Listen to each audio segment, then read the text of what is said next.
हम एक बार पहले कथा में कहे थे कि सुखी जीवन के लिए अच्छा घर का होना जरूरी नहीं है।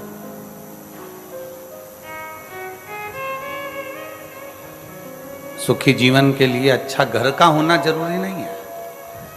सुखी जीवन के लिए घर के अंदर सोफा सेट होना जरूरी नहीं है।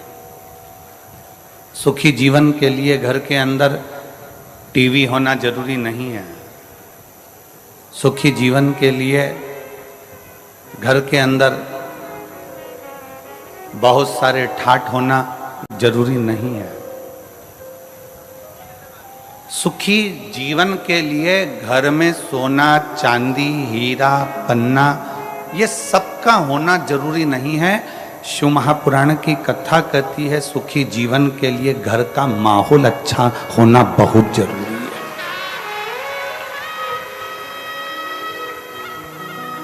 सबसे ज्यादा जरूरी है घर का माहौल।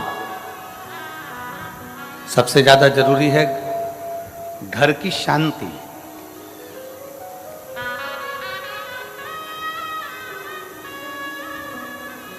हम आपसे पूछें, मेरी जो जीजियां बैठी हुई हैं, मेरे जीजा बैठे हुए हैं, मेरी बेटियां, मेरे बेटे, मेरी माताएं, मेरे भाई बैठे हुए हैं, हम आपसे पूछें एक बात, तुम्हारे घर में धन बहुत है,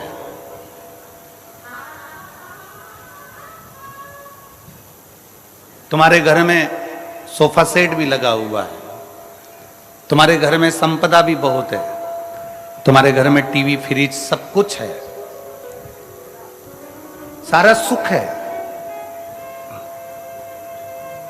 पूरा सुख तुम्हारे घर के अंदर है।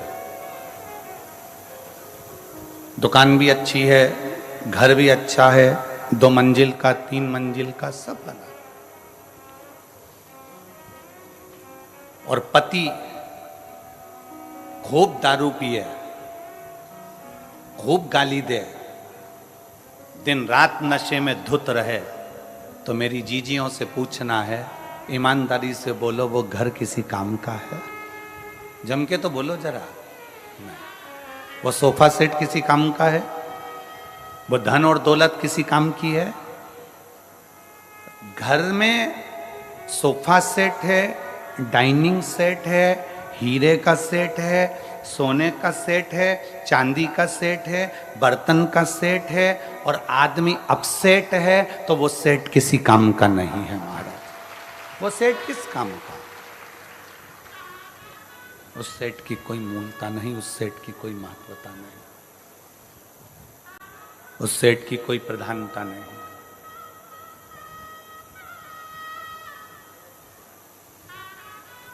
पति नशे में धुत रहे, पति दिन रात नशे में तल्लीन रहे, पति दिन भर नशे में लगा रहे, पति 24 घंटे नशे में डूबा रहे या गलत कार्य करता रहे, तो वो धन किस काम का है? वो संपदा किस काम की है? वो पैसा किस काम का है?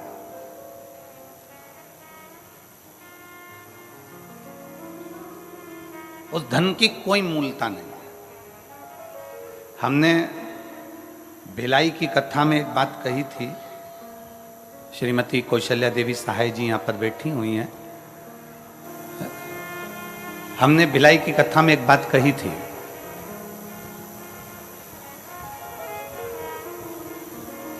कि भारत की भूमि का कोई ऐसा मुख्यमंत्री नहीं है जिनकी धर्मपत्नी कथा बैठकर सुनती हो। केवल छत्तीसगढ़ शासन के मुख्यमंत्री जी ऐसे हैं जिनकी धर्मपत्नी कथा में बैठती है। और मैं इनको बहुत बहुत धन्यवाद भी देता रहता हूं कि आपको साधुवाद है। और पूरी टीवियां खोलकर देखना, दिन भर कथा आती है, प्रत्येक प्रदेश की आती है, प्रत्येक देश की आती है, पर कहीं पर कोई आपको नहीं मिलेगा। पर शंकर के प्रति जो इनका विश्वास है, दोनों धर्मपत्नी, पति और पत्नी दोनों का, माननीय मुख्यमंत्री जी का भी और माननीय मैडम, जो विश्वास शिव के प्रति है,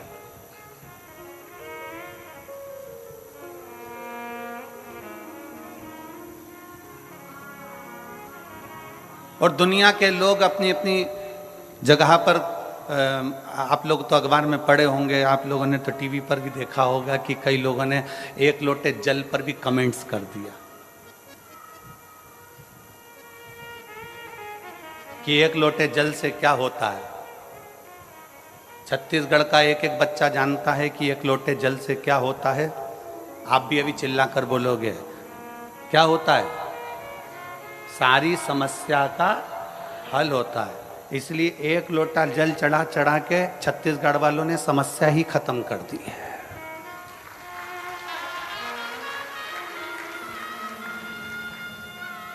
छत्तीसगढ़ वालों ने एक लोटा जल चढ़ा चढ़ा के समस्या खत्म कर दी। इसलिए अब लोगों को लग रहा है जगह जगह जाकर कह रहे हैं जल चढ़ाने से क्या होगा, क्या होगा, क्या होगा। उनको चिल्ला कर कहना चाहिए सारी समस्या का हल लोटा जल। एक लोटा जल चढ़ा इसलिए समस्या पूरी खल्लास, समस्या पूरी समाप्त। भीतर से शिव भक्ति को जागृत करिए, भीतर से शंकर के प्रति भक्ति को जागृत करिए। खेत में काम करो ना, कल पत्र पढ़ा था, पत्र में था वो खेत 1 एकड़ जमीन थी उसकी और खेत में जाकर थोड़ा सा जल छींटता था, शंकर जी पे चढ़ा हुआ जल चढ़ाता, अपना काम में लग जाता, छोटी सी दुकान करता, धीरे धीरे धीरे धीरे देव। एकदम किसी की फाइल अगर मोटी है ना तो उसको निपटाने में थोड़ा समय लगता है, पर मेरा शंकर को थोड़ा समय लग सकता है तुम्हारे दुख को मिटाने में, तुम्हारी तकलीफ को मिटाने में। डीले कम करो। तुम्हारे दुख को मिटाने में, तुम्हारी तकलीफ को मिटाने में थोड़ा समय लग सकता है, थोड़ा समय लगेगा, पर धीरे धीरे धीरे धीरे वो दुख तुम्हारा, वो तकलीफ तुम्हारी, वो कष्ट तुम्हारा मिटे ही जाए। धीरे धीरे वो तकलीफ, वो कष्ट, दुख तुम्हारा समाप्त होते चले जाए। चढ़ाते रहो, शिव के धाम जाते रहो, शंकर के मंदिर जाते रहो, शिव को एक लोटा जल समर्पित करते रहो। क्या मिलेगा, कैसे मिलेगा, कब मिलेगा, ये वो जान सकता है, उसके सिवाय कोई नहीं जानेगा। वो क्या करेगा, कैसे करेगा, ये उसके ऊपर निर्भर करता है।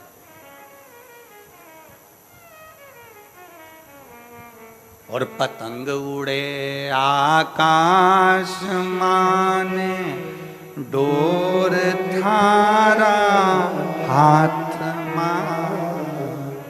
पतंग यदि आकाश में उड़ती है तो उड़ाने वाले के हाथ में उसकी डोर रहती है। किसके हाथ में रहती है? उड़ाने वाले के हाथ में उसकी पतंग की डोर उड़ाने वाले के हाथ में रहती है। उसी तरह शंकर को जल चढ़ाने वाले की डोर शंकर के हाथ में रहती है। वो कहां उड़ाता है, कैसे उड़ाता है, वो वही जान सकता है। वो कैसे उड़ाएगा, क्या करेगा, कैसे उसको आगे बढ़ाना है, कैसे उसको अग्रण्यता लाना है, ये उसके ऊपर निर्भर करता है।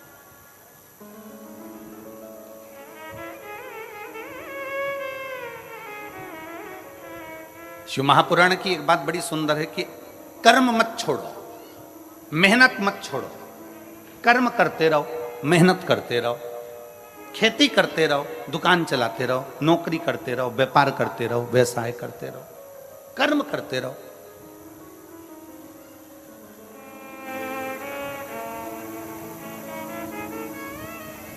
आज तक इस व्यासपीठ ने यह नहीं कहा कि तुम केवल शंकर जी के मंदिर में जाकर बैठ जाओ, अपना काम मत करो। बोला कभी? इस व्यासपीठ ने एक बात जरूर कही कि अपनी मेहनत करते रहना, अपना कर्म करते रहना, अपनी लगनता से काम करते रहना। खेत में जाओ, खलियान में जाओ, दुकान पर जाओ, मेहनत करो, सब कुछ करो, पर सबसे पहले अपने घर से निकलकर एक लोटा जल भरकर शंकर जी का जो मंदिर पास में हो उसको ले जाकर चढ़ाओ। उसके बाद अपने काम में लग जाओ।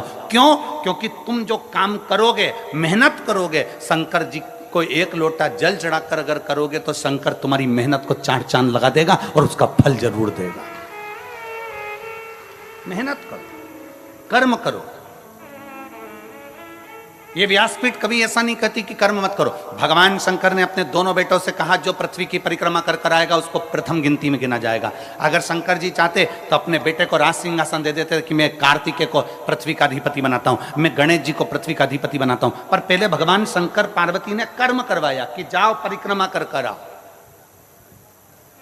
पहले मेहनत करो, कर्म करो। और तुम मेहनत करोगे, कर्म करोगे तो सफलता मिलेगी ही, ये निश्चित है, सफलता मिलेगी। और कहीं का महाराज तुमको मिल जाए, कहीं का बाबा जोगी ऐसा मिल जाए कि तुम मेरे पास में आके बैठ जाना, तुम्हें कुछ नहीं करना पड़ेगा और तुम्हें सोने के हंडे मिल जाएंगे, तुम्हें सोने का घड़ा मिल जाएगा, तो सबसे पहले हमें बताना, हम भी चले जाएंगे। दुनिया का कोई महाराज अगर तुमसे कहता है कि मेरे पास आकर बैठ जाओ, दुनिया का कोई बाबा जोगी तुम्हारे पास आकर कह दे कि तुम मेरे पास में आके बैठ जाओ, तुम्हारा दुख में काट दूंगा, तुम्हारा कष्ट में काट दूंगा, तुम्हारी तकलीफ में मिटा दूंगा, तो समझ लेना पक्का झूठ बोल रहा है। क्योंकि व्यक्ति को अपना कर्म जरूर करना पड़ता है, व्यक्ति को अपनी मेहनत जरूर करना पड़ता है।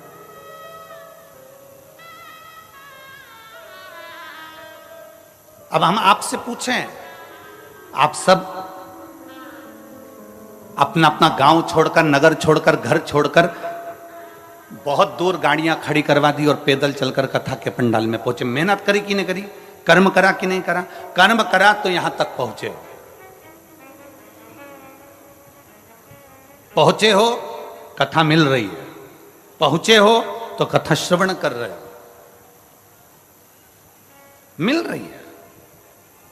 तो यह अंदाजा लगा कर रखना, अगर तुम कथा तक आए हो तो एक ना एक दिन मेरा शंकर भी तुम्हारे दरवाजे तक जरूर आएगा। आपकी लगनता से, आपके कर्म से, आपकी मेहनत से मेरा शिव आपके नजदीक पहुंचता है। भगवान शंकर ने गणेश जी से यह नहीं कहा कि तू बैठ जा सिंहासन पर, भगवान शंकर ने षडानंद कार्तिकेय जी से यह नहीं कहा कि तू बैठ जा सिंहासन पर। भगवान शंकर ने कहा जो पृथ्वी की परिक्रमा कर कर आएगा उसको प्रथम गिनती में गिना जाएगा, उसी को स्थान मिलेगा जो मेहनत कर रहा है, उसी को स्थान मिलेगा जो परिश्रम कर रहा है। जो मेहनत ही ना करे, परिश्रम ही ना करे तो क्या मतलब? बिना मेहनत के कैसे आगे बढ़ जाए?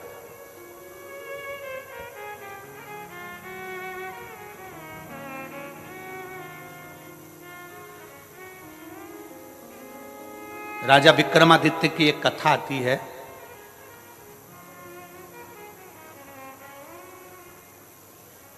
कि राजा विक्रमादित्य एक बार बहुत सारे ब्राह्मणों को, संतों को भोजन के लिए बुला लिया। संत ब्राह्मण भोजन करे और विक्रमादित्य ने पूछ लिया कि दुनिया का सबसे बड़ा दानी कौन है, दुनिया का सबसे बड़ा दानदाता कौन है। जितने ब्राह्मण बैठे थे सबने कह दिया दुनिया का सबसे बड़ा दानी राजा विक्रमादित्य है,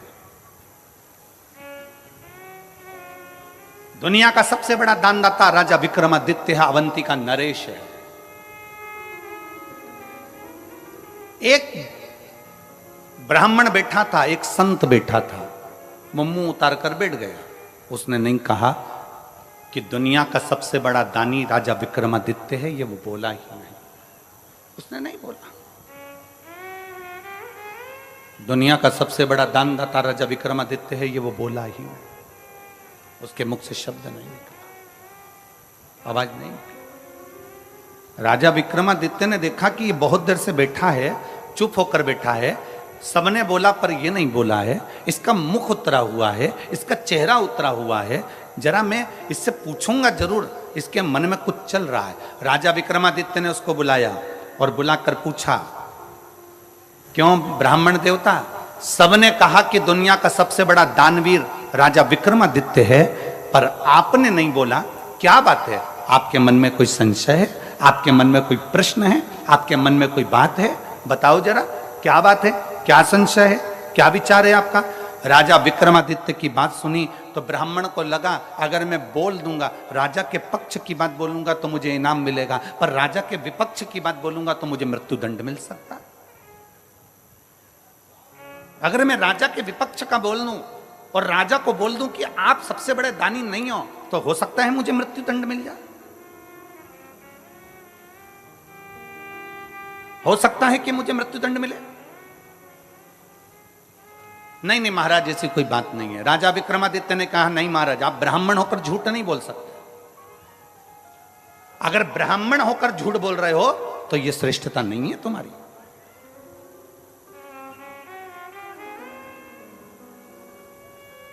झूठ बोला था गौ माता ने भगवान राम जी के आगे, तो आज भी गौ माता का मुख झूठा कहा जाता है, इसलिए गौदान गाय की पूंछ पकड़कर किया जाता है। आप झूठ ना बोलिए, आप सत्य बोलने का प्रयास करिए। और गया क्षेत्र में एक बार झूठ बोला है ब्राह्मण देव ने कि सीता जी ने कोई पिंडदान नहीं किया है। मां जानकी जी का श्राप भी लगा है ब्राह्मण देवता। फाल्गु नदी ने झूठ बोला तो फाल्गु को भी श्राप लगा। आप झूठ ना कहिए, आप सत्य बोलिए। ब्राह्मण देवता ने मन में सोचा कि अंदर संकोच रखने से क्या फायदा। हमने अभी एक कथा में कहा था कि भोजन नहीं पचता है, भोजन नहीं पचता है तो बीमार कर देता है। भोजन नहीं पचा तो बीमार कर देगा।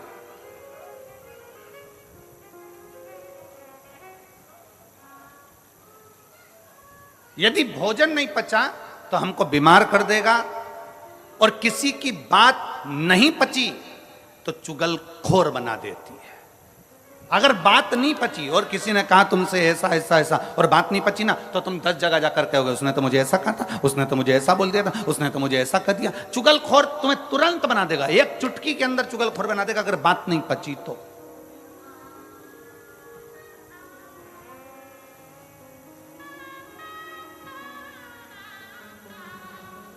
धन नहीं पचा तो तुम्हें अहंकारी बना देगा।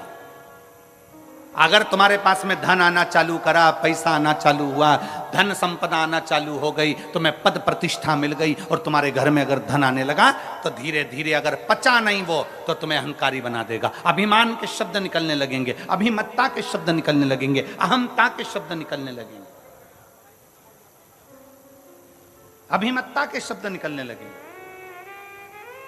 भोजन नहीं पचा बीमार कर देगा, बात नहीं पची चुगलखोर बना देगी, और धन वैभव सत्ता नहीं पची तो तुम्हें अहंकारी बना देगी।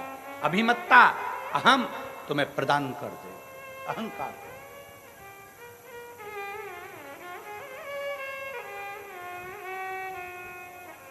कई बार बड़े बड़े अगर कोई ऑफिसर हो जाते हैं और उनके घर के बच्चे अगर धन देख लेते हैं कि हमारे पिता के पास में कितना धन है, हमारे घर में कितना धन है, हमारे दादाजी के पास कितना धन है, हमारे दादा ये पद पर रहे, हमारे पिता ये पद पर रहे और उनके पास में इतना धन है, तो कई बार बच्चे चलते चलते रोडों पर भी किसी ना किसी से अपशब्द कहते हुए चले जाते हैं। तो मुझे जानता नहीं है, तो मुझे पहचानता नहीं है, मैं किस ऑफिसर का बेटा हूं, तूने मुझे देखा नहीं है, मैं कौन हूं तो मुझे जानता नहीं है। मतलब धन पच नहीं रहा, धन पच नहीं रहा इसलिए अहंकार हो गया है। बात पच नहीं रही इसलिए चुगलखोर बना दे रही है। भोजन पच नहीं रहा इसलिए बीमार बना दे रहा। बचना भी तो चाहिए।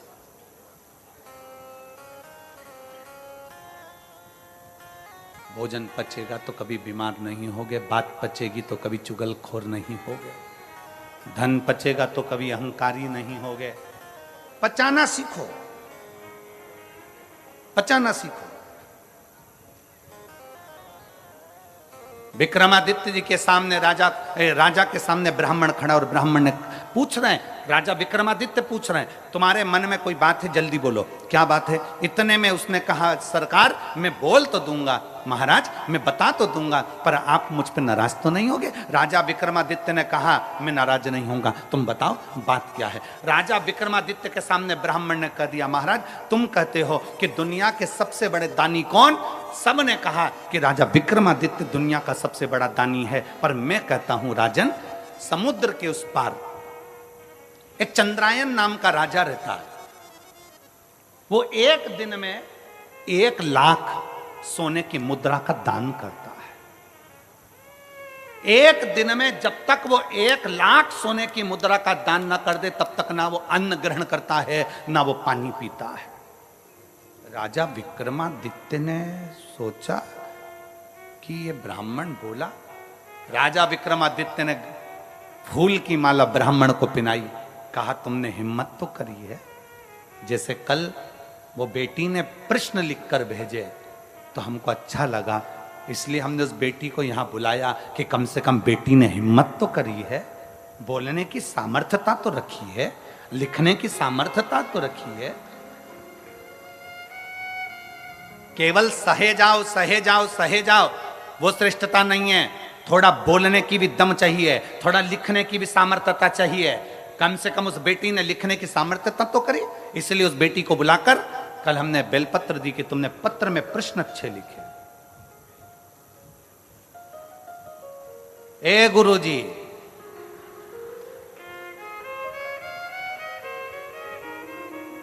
कम से कम उसने लिखने की सामर्थ्यता तो रखी, उसकी प्रसन्नता है, हमको बहुत बहुत प्रसन्नता है, उसके लिए बहुत साधुवाद है।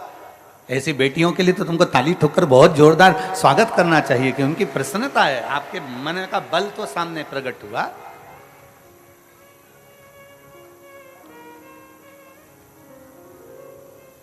ये भीतर की प्रबलता है उसकी। राजा ने माला मंगवाई, ब्राह्मण के गले में पहनाई कि तुमने बोलने की सामर्थ्यता तो रखी।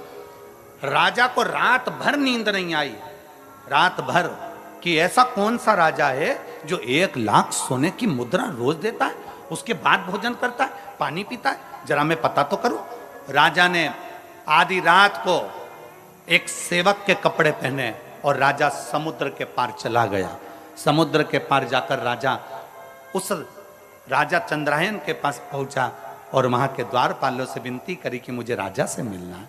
राजा से मिले, बताया नहीं कि मैं राजा विक्रमादित्य अवंतिका नरेश हूं।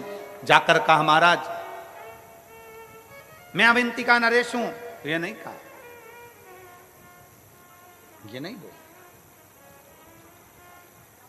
कुछ नहीं बोला। जाकर कहा महाराज मुझे आपके यहां काम की जरूरत है, आप मुझे काम पर रख लेंगे क्या? मुझे यहां काम पर रख लेंगे, मुझे यहां काम दे देंगे आप?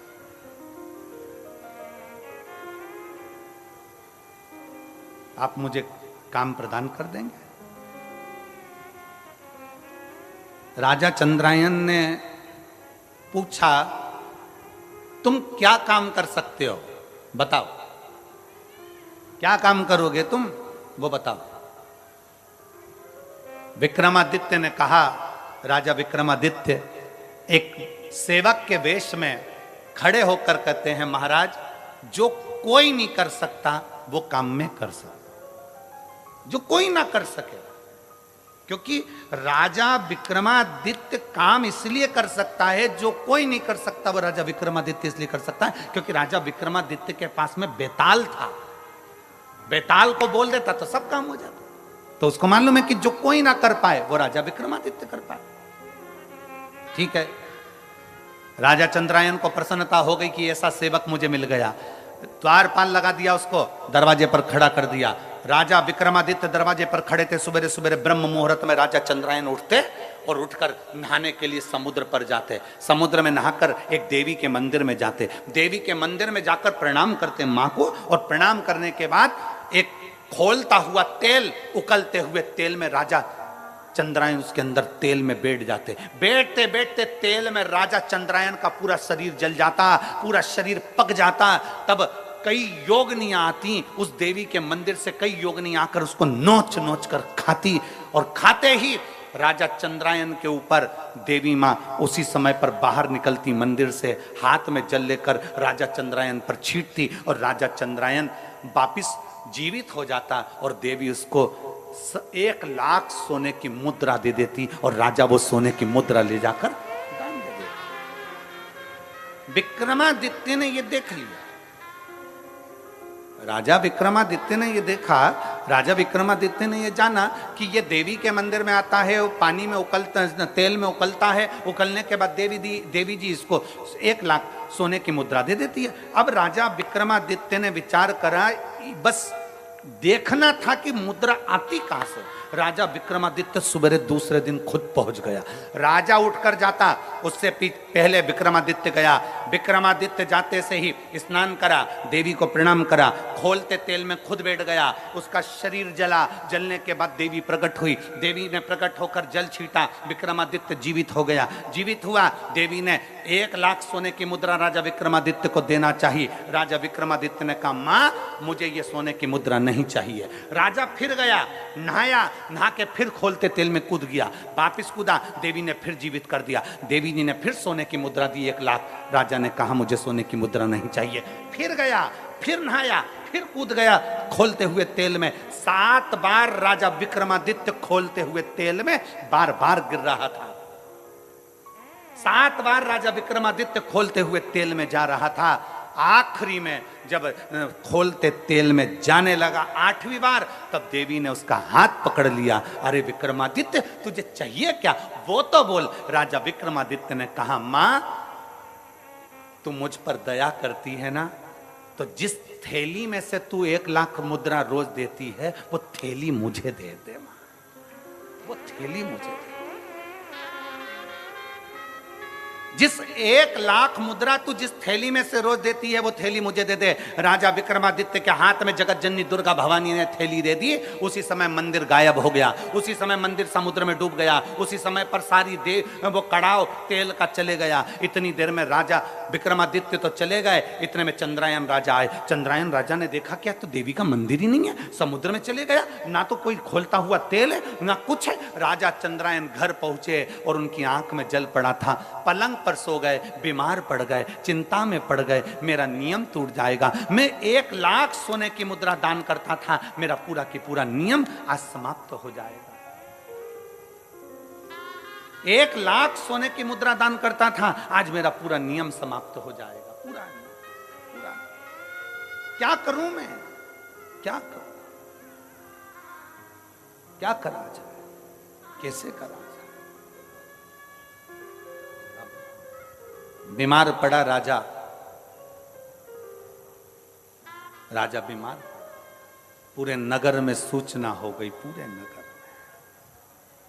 में, और पूरे नगर में जब सूचना हुई, पूरे नगर में जब सूचना हुई, सारे नगर में सूचना पहुंच गई। और पूरे नगर में जब सूचना पहुंची, सूचना होने पर मालूम पड़ा कि राजा बीमार पड़ गया। विक्रमादित्य राजा के पास में पहुंचे और राजा विक्रमादित्य ने कहा, महाराज आप बीमार क्यों पड़े हो। राजा चंद्रायन ने अपनी पूरी बात बता दी। विक्रमादित्य ने कहा, महाराज बीमार मत होइए, ये सोने की थैली लीजिए, रोज 1 लाख मुद्रा इसमें से निकाल लीजिए, दान कर दीजिए। राजा चंद्रायन ने पूछा विक्रमादित्य से, तुम्हारे पास ये थैली कैसे आ गई।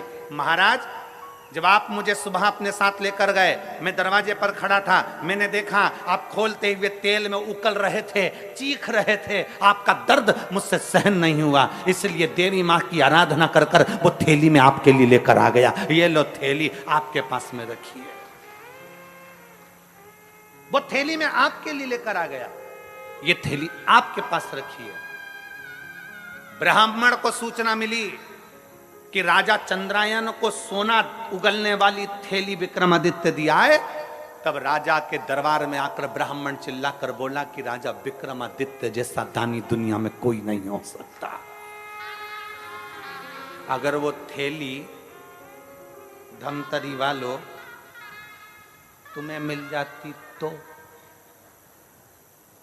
संसार के किसी व्यक्ति को वो सोना उगलने वाली, सोना देने वाली, 1 लाख स्वर्ण मुद्रा देने वाली थैली संसार के किसी व्यक्ति को मिल जाती तो कोई उस चंद्रायन राजा को नहीं देता, स्वयं दान करता, स्वयं करता। पर विक्रमादित्य वो दानी थे जो दूसरे का दुख देखा नहीं जाता था। उनको उकलते हुए तेल में देखा, उनको तड़पते हुए देखा, तो राजा विक्रमादित्य ने सोचा ये रोज तेल में उकलेगा, इसलिए मुझे ये देखा नहीं जाएगा, तो सोने की थैली दे दी। अब मत उकलना, ये सोने की मुद्रा तुम दान करते रहो, ये सोने की मुद्रा तुम देते रहो, ये सोने की मुद्रा तुम प्रदान करते रहो।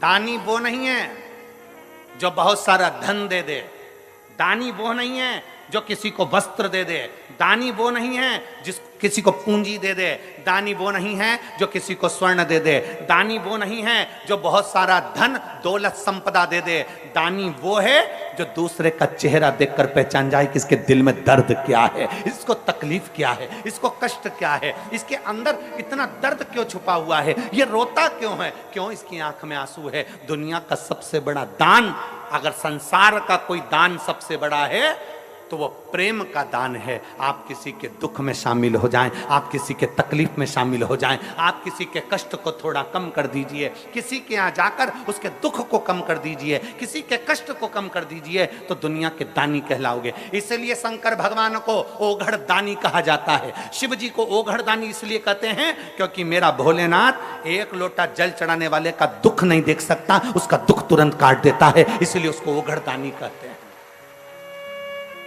मेरे शंकर भगवान को ओघड़दानी इसलिए कहा जाता है क्योंकि वे दूसरे का दुख नहीं देख सकते, दूसरे की तकलीफ नहीं देख सकते, दूसरे का दर्द नहीं देख सकते। जो शंकर जी के मंदिर में गया, गरीब है अमीर है जैसा है, शिव को एक लोटा जल चढ़ाता है तो उसके दुख को वो काट देता है, उसके दर्द को वो मिटा देता है।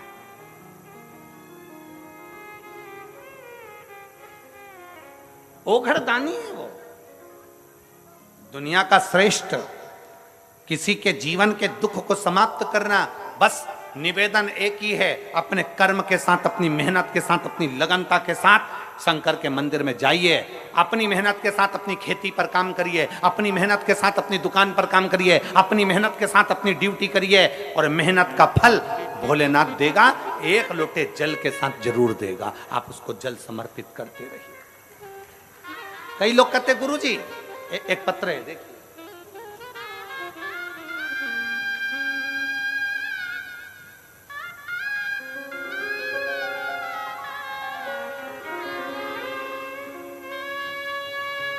मैं नेहा मुकेश शुक्ला, निवास ग्राम मावली पारा, तहसील सरोना, जिला कांकेर की निवासी हूँ। कहीं बैठी हैं तो हाथ हिला सकती हैं। अगर कहीं बैठी हो, मैं नेहा मुकेश शुक्ला, निवास ग्राम मावली पारा, तहसील सरोना, जिला कांकेर की निवासी हूँ। कहीं बैठी हो तो हाथ हिला सकती हैं। अगर कहीं बैठी हो तो हाथ हिला सकती हैं। महाराज जी 2012 में मेरी शादी हुई, 10 वर्ष निकल चुके थे, 11वां वर्ष चल रहा था महाराज जी, पर मेरे घर में संतान का सुख नहीं था। हमारे यहां संतान नहीं थी। गुरुदेव 10 वर्ष तक 3 बार डॉक्टरों के कहने पर हमने आईवीएफ करवाया, 3 बार हमने डॉक्टरों के कहने पर आईवीएफ करवाया, और 3 बार डॉक्टरों के कहने पर जब आईवीएफ के माध्यम से भी संतान प्राप्त करना चाहते थे, लेकिन असफल रहे। आपके कथा शिव महापुराण टीवी के माध्यम से सुनना, जिसमें आप हमेशा पशुपतिनाथ और सफेद आंकड़े की जड़ का जिक्र किया करते हैं। मैंने फिर आपके कहने पर पशुपतिनाथ का उपवास किया और सफेद आंकड़े को अपने कमर में बांधा, फिर भी असफलता ही हुई। लेकिन शिव में अटूट विश्वास के कारण मैंने फिर एक बार पशुपति व्रत किया, जिसमें मुझे संतान प्राप्त हुआ। मैं बाबा को यहां धन्यवाद देने के लिए आई हूं गुरुदेव, कि दुनिया का कोई व्यक्ति नहीं कर पाता जो देवाधिदेव महादेव कर जाता है। गुरुदेव, मैं नेहा मुकेश शुक्ला आज आपको प्रणाम करने और बाबा भोलेनाथ को नमन करने के लिए आई हूं कि मेरे बाबा ने 4/7/2023 को मेरे भोलेनाथ की कृपा से, जब मैंने 3 बार IVF करवाया वो सफल नहीं हुआ, कोई इलाज सफल नहीं हुआ, जब 1 लोटा जल और आंकड़े की जड़ से 4/7/2023 को मेरे घर में बेटे ने जन्म लिया, जिसका नाम मैंने शिवांश रखा है। मैं बाबा को यहाँ धन्यवाद देने के लिए आई हूँ। कहीं बैठी हो और अगर अपने बेटे को लेकर आई हो तो व्यासपीठ पर आ सकती हैं एक बेलपत्र लेने के लिए। अगर कहीं बैठी हो तो बेटे को लेकर आ सकती है। एक लाइन अच्छी लिखी है, आप और हम गुनगुनाते हैं। भोलेनाथ दया करना, मैं तेरे भरोसे हूँ। शंभुनाथ दया करना, मैं तेरे भरोसे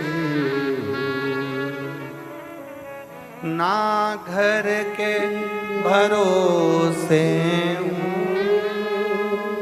ना परिवार के भरोसे हूँ। आप भी बोलिए, ना घर के भरोसे हूँ, ना परिवार के भरोसे हूँ। मेरे बाबा दया करना, मैं तेरे भरोसे हूँ। भोले बाबा दया करना, मैं तेरे भरोसे। आप उस पर आश्रित हो जाओ, और जब हम उस परमात्मा पर आश्रित हो जाते हैं तो वो परमात्मा हमें मिलता जरूर है। जब हम परमात्मा पर आश्रित हो जाते हैं तो परमात्मा सुनता जरूर है। जब हम परमात्मा पर आश्रित हो जाते हैं तो परमात्मा कृपा करता जरूर है। जब हम परमात्मा पर आश्रित हो जाते हैं तो वो परमात्मा हमारे साथ कदम से कदम मिलाकर चलता जरूर है, जरूर चलता है, कार्य करता जरूर है। और शंभु शरणे पड़ी मांगो घड़ी रे, दुख का दया करी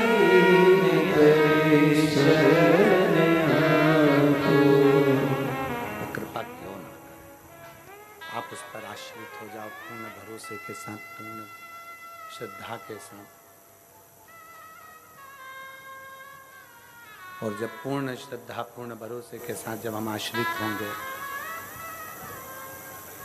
पूर्ण श्रद्धा पूर्ण भरोसे के साथ जब हम आश्रित होंगे तो क्यों ना सुनेगा वो। प्रेशर बढ़ाओ, प्रेशर। पूर्ण श्रद्धा पूर्ण विश्वास के साथ क्यों ना सुनेगा।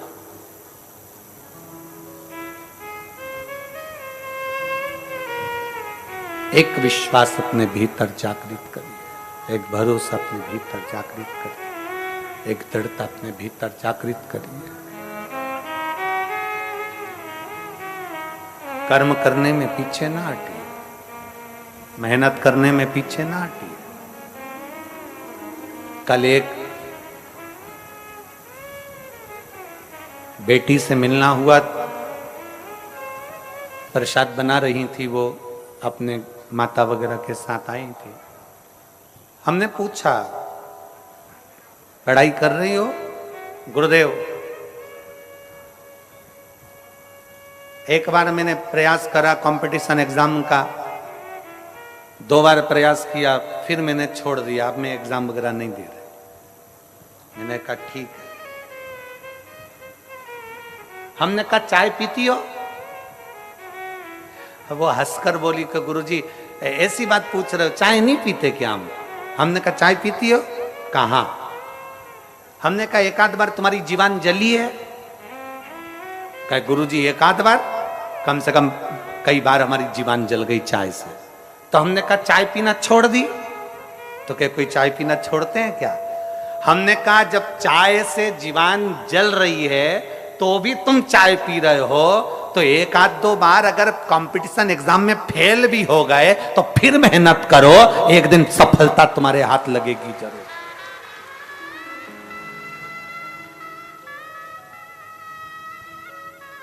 कितने लोग हैं यहां जिनकी चाय पीने से जीवान जली होगी? बोलो जली कि नहीं जली? एक दो बार तो जली होगी जो चाय पीते होंगे। हम तो पीते भी नहीं, तो हम बोले भी काहे को? चाय पीने से जीवान जल रही है पर हम चाय नहीं छोड़ते, फिर धीरे धीरे पीते हैं, फूंक मार कर पीते हैं, ठंडा कर कर पीते हैं, और आखिरी में चाय पीना हमने छोड़ा नहीं। एक बार कंपटीशन एग्जाम में बैठे, फेल हो गए, एक बार एग्जाम दिया, फेल हो गए, एक बार तकलीफ आई, फेल हो गए, कोई बात नहीं, हिम्मत मत हारना। चाय पीना नहीं छोड़ रहे तो हम मेहनत करना कैसे छोड़ दें? फिर एग्जाम दो, फिर कंपटीशन एग्जाम में बैठो, फिर मेहनत करो, और जब बार बार मेहनत करोगे तो एक दिन मंजिल तक पहुंच ही जाओगे, सफलता तुम्हारा कदम चूमेगी। कौन कहता है भगवान आते नहीं, कोई उसको शबरी की तरह बुलाते नहीं। कौन कहता है भगवान आते नहीं, कोई उसको प्रेमवश बुलाता नहीं। उसको बुलाने के लिए तुम्हारा प्रेम जागृत चाहिए। प्रेशर बढ़ाओ, प्रेशर। उसको बुलाने के लिए तुम्हारा प्रेम जागृत चाहिए, जागृत। सफलता तुम्हारे सम्मुख में होगी, सफलता तुम्हारे सामने। अपना परिश्रम पूरा करिए, अपनी मेहनत पूरी करिए। शिव कथा कर रही है, ब्रह्मा जी और भगवान विष्णु ने मिलकर मंथन किया एक पर्वत का। उस पर्वत में से खंभ प्रकट हुआ अग्नि का। उस अग्नि के खंभ में भगवान शंकर के शिवलिंग की आकृति प्रकट हुई।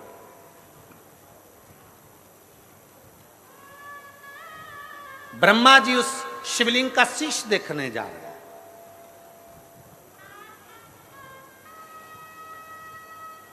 भगवान नारायण उसका चरण देखने जा रहे हैं। ब्रह्मा जी शीश देखने जा रहे हैं, नारायण चरण देखने जा रहे हैं। नारायण को चरण नहीं मिले, वापिस आ गए। ब्रह्मा जी ऊपर जाते जाते गौ माता को ले आए, केतकी के पुष्प को ले आए, केतकी का पुष्प लेकर आ गए। केतकी का पुष्प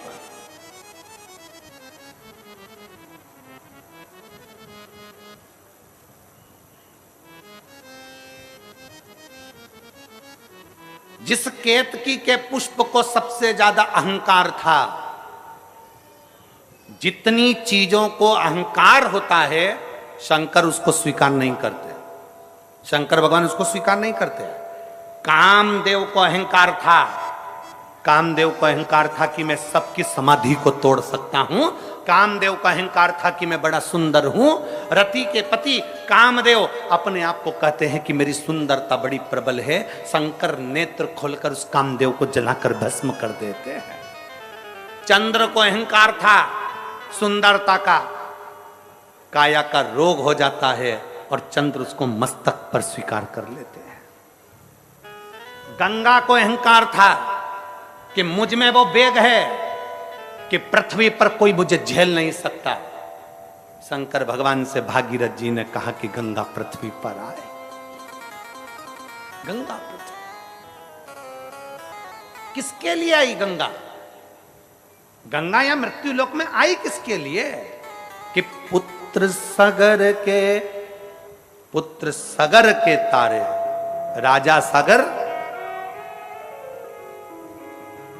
राजा सागर।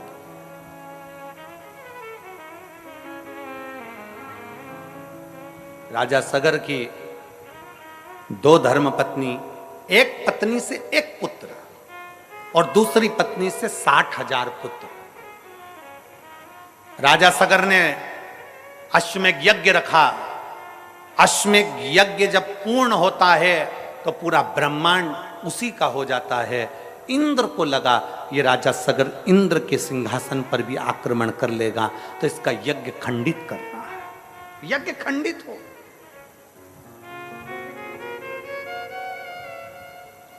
आपकी अगर कोई प्रतिज्ञा होती है ना, उस प्रतिज्ञा को अगर कोई खंडित करता है तो समझ लो कि खुद देवता आगे रहकर खंडित करवा रहा है, कहीं ये उस लेवल तक ना पहुंच जाए। इस जैसे इस बेटी ने लिखा, इस बेटी ने लिखा कि गुरुदेव मैंने एक बार पशुपतिनाथ का व्रत किया, एक बार सफेद आंकड़े की जड़ को बांधा, एक बार मैंने सफेद आंकड़े की जड़ का प्रयोग करा, मेरा नहीं हुआ, गर्भ नहीं ठहरा। 10 साल तक जब गर्भ नहीं ठहरा, मैंने दूसरी बार फिर पशुपति व्रत करा। अर्थात आप जब कोई चीज पाना चाहते हो, आप कुछ अच्छा करना चाहते हो, तो भगवान भी आपकी बहुत परीक्षा लेता है। एक बार पशुपति व्रत करा नहीं हुआ, 2 बार पशुपति व्रत करा नहीं हुआ, एक बार सफेद आंकड़े की जड़ बांधी, उतने में हताश हो गए कि हमने तो एक बार बांध के देख ली, हमने 2 बार बांध के देख ली, हमारा तो गर्भ ही नहीं ठहरा, हमने तो सियोर वाले महाराज की कथा 3-4 बार सुन के देख ली, हमारा तो गर्भ ही नहीं ठहरा, हमारा तो ये काम नहीं हुआ, हमारा तो वो काम नहीं हुआ। कभी कभी विचार करो, हिम्मत नहीं हारना है, प्रयास करते रहना है। एक बार अगर सफेद आंकड़े की जड़ बांधी है, दूसरी बार फिर बांधो, तीसरी बार फिर बांधो, थोड़ी थोड़ी महीने 2 महीने में प्रयास करते रहो, देगा वो। उसके दरवाजे से कोई खाली नहीं जाता। यहां इतने बैठे हो ना, 3 महीने के अंदर मेरा बाबा देवाधिदेव महादेव तुम्हारी झोली में क्या डालेगा, ये वही जान सकता है। क्या प्रदान करेगा, ये उसके ऊपर निर्भर करता है। एक पत्र देखिए,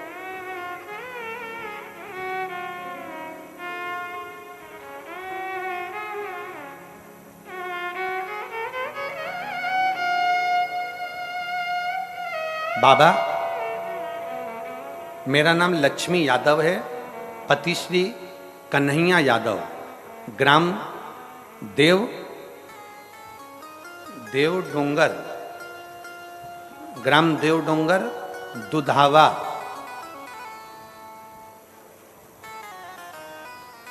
सामतरा, सरोना तहसील सरोना, जिला कांकेर, छत्तीसगढ़ के रहने वाली हैं। कहीं बैठी हो तो हाथ हिला सकती हैं। आप ही हैं, ऐसा हाथ हिला देखो। श्री शिवाय नमस्तुभ्यं। बच्चा आया है साथ में, क्लोज करिए जरा कैमरा। हाँ ठीक है, ले आइए, आ जाओ, ले आओ। सरोना, जिला कांकेर, छत्तीसगढ़ की रहने वाली हूं गुरुदेव। मैं पशुपतिनाथ के व्रत का क्या वर्णन करूं गुरुदेव। शादी के बाद कई साल निकल गए पर हमारे घर में बच्चा नहीं हुआ गुरुदेव। हमारे को कई लोग कुछ ना कुछ कहते रहते थे। मेरी घर के, चाहे मेरी चाची हो, चाहे मेरे घर के लोग हों, सब मुझसे कहते थे तू इतना पूजन पाठ करती है तो भी तू बांझ की बांझी है, तेरे घर में औलाद तक नहीं है। क्या फायदा ऐसी पूजन करने से गुरुदेव। हम लोग जिस क्षेत्र में रहते हैं ना गुरुदेव, दुनिया के लोग कहते हैं कि पूजन से क्या फायदा होता है, लोग ऐसा बता बता कर दूसरे धर्म की ओर ले जाते हैं। गुरुदेव हमारे रिश्तेदार हमसे कहते थे तू इतनी पूजन करती है कौन सा फायदा, कथा सुनती है कौन सा फायदा, तेरे यहां औलाद नहीं हो सकती। कई साल निकल गए थे गुरुदेव, तब सारे रिश्तेदार ताना देते थे पूजन करना छोड़ दे, भगवान को भजना छोड़ दे। तब आपकी कथा पहली बार टीवी पर सुनी गुरुदेव, और उस कथा को दिल से लगा लिया। तब से मैंने विचार कर लिया कि मेरा बाबा अब तो सुनेगा जरूर। आसन लगा के टीवी के सामने कथा सुनती, बाबा से प्रार्थना करती, सफेद आंकड़े की जड़ का प्रयोग किया, पशुपतिनाथ का व्रत किया, और 3 महीने में मेरा गर्भ ठहर गया, और बाबा की कृपा से मेरे को संतान की प्राप्ति हो गई। मैं बाबा को यहाँ धन्यवाद देने के लिए आई हूं। श्री शिवाय नमस्ते। मैं शिव को प्रणाम करने के लिए, बाबा को नमन करने के लिए, एक विश्वास। ये दुनिया के लोग कहेंगे शंकर को जल चढ़ाने से कुछ नहीं होने वाला, ये दुनिया के लोग कहेंगे शंकर को जल चढ़ाने से कुछ नहीं होगा, पर मेरा निवेदन है ये जितने पत्र यहाँ रखे हैं ना, इन पत्रों को जरा एक आध बार दिल से पढ़ना, मालूम पड़ेगा। आ जाओ बेटा।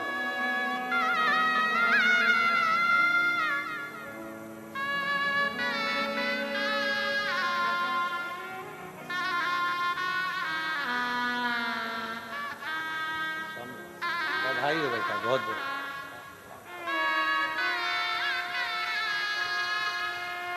शंभू शंभू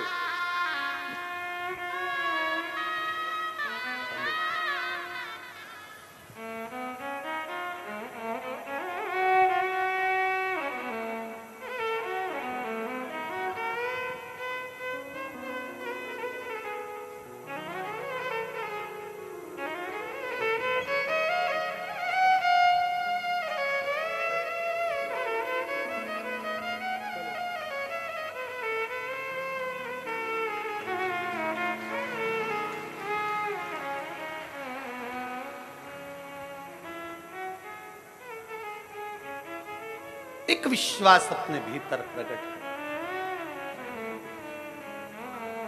पत्र में उसने लिखा कि रिश्तेदार कहते हैं पूजन करना छोड़ दो, रिश्तेदार कहते हैं मंदिर जाना छोड़ दो, क्यों जाते?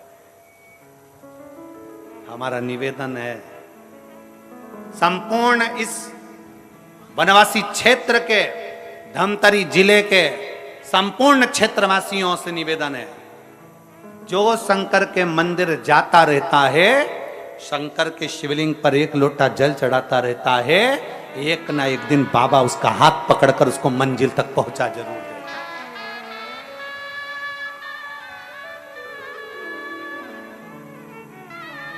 कहेंगे लोग, बहुत कहेंगे, बहुत।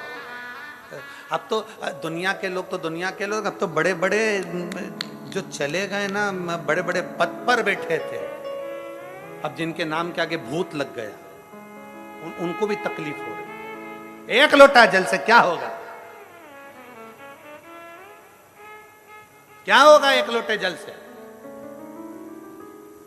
हमारा निवेदन है, अगर तुम चढ़ाते रहते तो तुम्हें मालूम पड़ता कि एक लोटा जल क्या कर सकता है।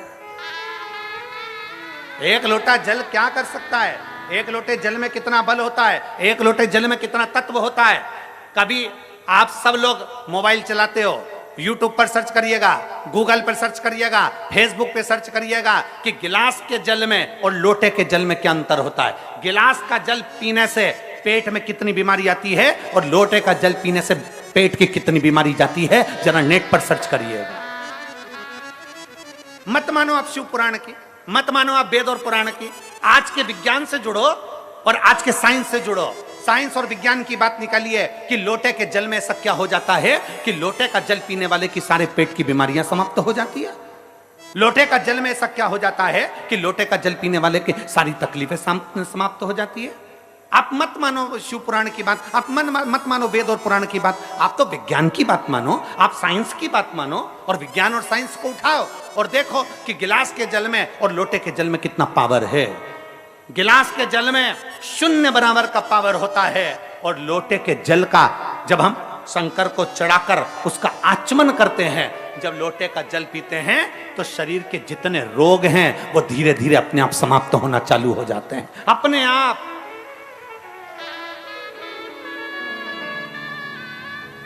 आजकल वैज्ञानिक का युग है, साइंस का युग है, तो निकालो ना अपना अपना मोबाइल खोलो और खोल कर देख लो, गूगल में सर्च करो, फेसबुक पे सर्च करो, निकालो उसमें कि लोटे के जल से होता क्या है, गिलास के जल से होता क्या है, गिलास का जल क्यों नहीं पीना चाहिए। शंकर भगवान को जब लोटे का जल चढ़ता है तो उसका आचमन करने से हमारी कितनी बीमारियां चली जाती है। पेट का ऐसा कौन सा रोग है, क्यों कहते हैं हम कि भगवान शंकर को चढ़े हुए जल का आचमन करो। कई लोगों की गांठें समाप्त हो गई, किसी की बच्चेदानी की गठान समाप्त हो गई, किसी की कोई की गठान समाप्त हो गई। क्यों? कल के पत्र में एक प्रश्न था, कल के पत्र में एक बहुत सुंदर बात थी। देखिए ये कल के पत्र में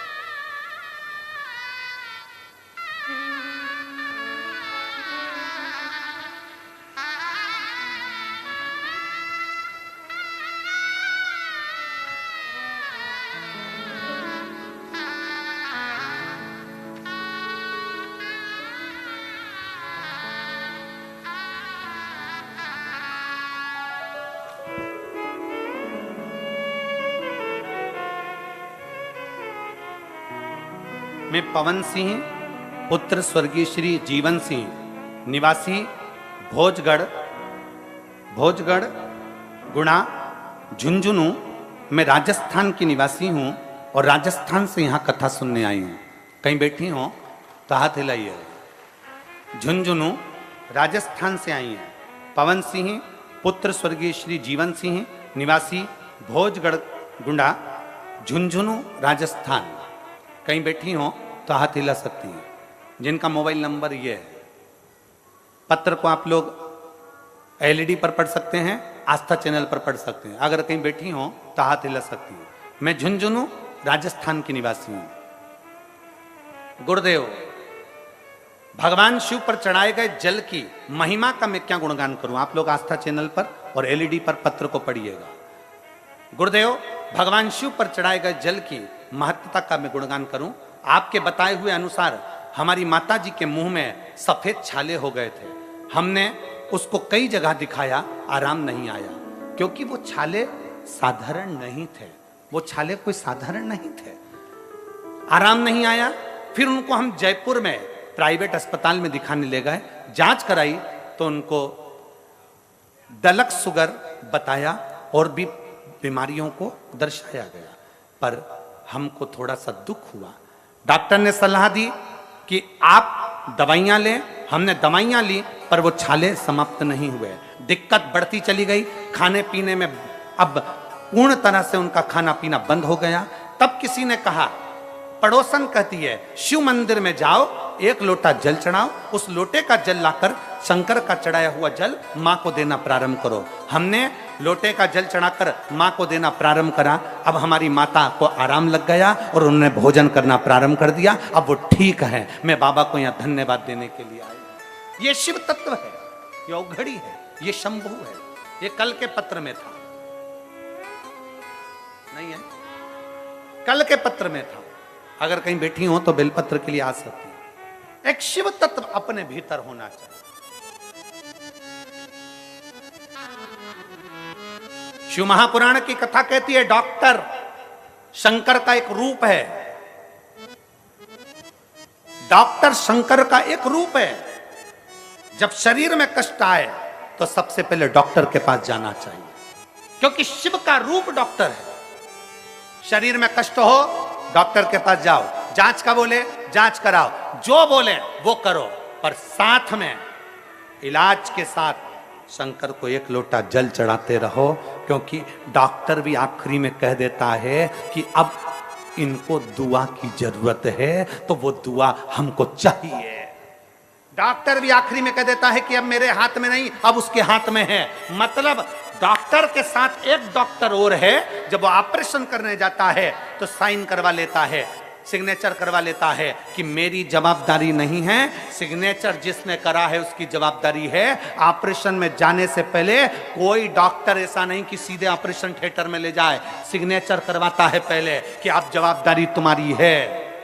ये ठीक है नहीं है? डॉक्टर शंकर का एक रूप है। सबसे पहले डॉक्टर को चेकअप कराओ और चेकअप कराने के बाद डॉक्टर जैसा बोले वैसी दवाई खाओ, पर उसके साथ में शंकर पर भरोसा करते हुए चलो तो तुम्हारा कार्य सफल जरूर होगा। ऐसा नहीं कि केवल जल पर आश्रित हो गए, नहीं, शंकर का रूप है डॉक्टर, इसलिए उस पर भी आश्रित हो। शिव का रूप है डॉक्टर, उस पर भी आश्रित हो। और जब दवाई शरीर में ना लगे तब कौन से महादेव का नाम लेना है? जम के बोलो, जम के। कुंद कैश्वर, कुंद कैश्वर महादेव का नाम लेकर डॉक्टर की दवाई को खुद खाओ, पर भगवान का नाम लेकर, कुंद कैश्वर महादेव का नाम लेकर। डॉक्टर दवाई लिखा है, उस दवाई को हमें खाना है, पर कुंद कैश्वर के नाम से खाओ, शरीर को लगेगी। क्यों ना लगे?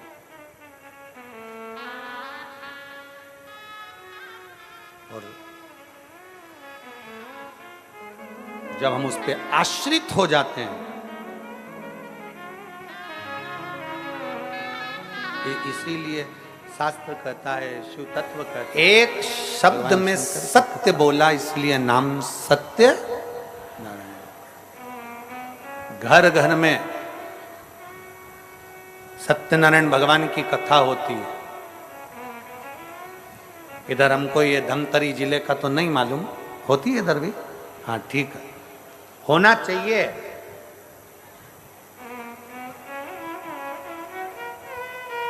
घर घर में सत्यनारायण भगवान की कथा होती है। उसका कारण केवल इतना सा है कि तुम्हारी जिंदगी तुम कितनी भी कैसी भी जी रहे हो, पर अपनी जिंदगी में एक दिन ऐसा निकालो कि परमात्मा की चौखट पर जाकर सत्य बोलो, तो तुम भी सत्यनारायण पूजन के हकदार बन सको।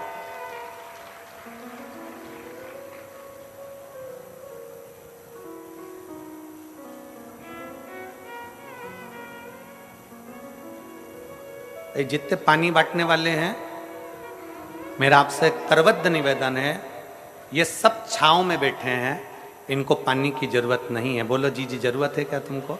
जो धूप में बैठे हैं ना 4-4 घंटे से, पानी आप उनको दीजिए। मेरा करबद्ध निवेदन है आप सबसे कि जो धूप में 4 घंटे से एक जैसे बैठे हुए हैं और बाबा की कथा सुन रहे हैं, नहीं अगर अंदर वालों को जरूरत हो तो हमें कोई दिक्कत नहीं है, पर मेरा विश्वास कहता है कि मेरी जीजियां इस बात के लिए मजबूत हैं कि इनको नहीं, जो बाहर बैठे हुए इंतजार कर रहे हैं, छोटे छोटे बच्चे गोदी में टंगे हुए हैं, छाता ले लेकर बैठे हुए हैं, इस पानी के पाउच की जरूरत और बोतल की जरूरत उनको है। उनको दीजिए जिनको जरूरत है।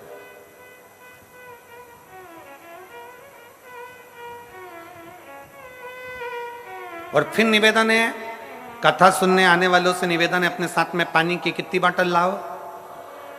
ये देखो मेरी जीजियां लेके आई, जरा उठाओ तो, जरा दोनों बोतल उठाओ। ये देखो कैमरे वाले जरा दिखाओ इनको, कितनी बोतल लाई हो? 2 बोतल लेकर आई हैं, दिखाओ जरा। ऐसी साथ में 2 बोतल लेकर चलो। वो दादा को दिखाओ, देखो वो इधर इधर, वो देखो इधर दिखाओ, 2-2 बोतल लेकर आए हैं जो पानी की 2 बोतल लेकर चलो, एक आपके लिए और एक अपने पड़ोसी के लिए। पितृपक्ष में कम से कम हम लोगों को जल तो पिला सकें।